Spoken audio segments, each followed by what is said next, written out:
on how to fix Shopee Pay. Your identification is now expired and please re-upload your identification.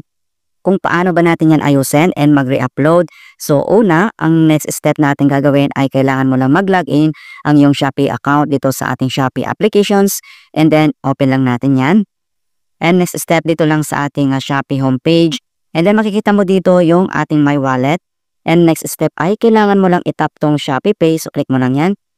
And then makikita mo kaagad dito yung your identification is now expired. So please re-upload your identifications. Okay, so ang next step, so itap mo lang tong your identification is now expired. So click mo lang yan. And then why verify your identity? So nandito naman yung important details from Shopee Pay na kailangan natin basahin. So i-click mo lang dito yung I agree to the terms and conditions, yung box, i-check mo lang yan. And then I agree to the privacy and policy, so i-check mo lang yan. And next step, kailangan mo lang itap tong next. And then dito na tayo sa verify identity. So ID type, click mo lang tong arrow na yan para mag-select tayo kung anong ID yung gagamitin natin na pang-verify. And then dito sa ID type, so nandito yung pwede natin gamitin yung UMID ID, driver's license, passport, telehealth ID.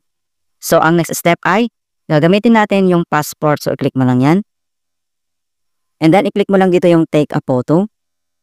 And then pag okay na, and then kailangan mo lang i-click dito yung check. And wait natin. And then dito lang sa baba ay kailangan mo lang i-click dito yung confirm. So makikita mo kaagad dito sa personal info yung ID na ginamit natin ay kailangan natin itong i-double check yung. And then kapag nasagutan mo na itong 5 questionnaire and then click mo lang dito yung submit.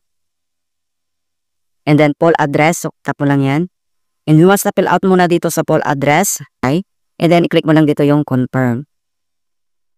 Ang next step ay click mo lang dito yung start facial verification.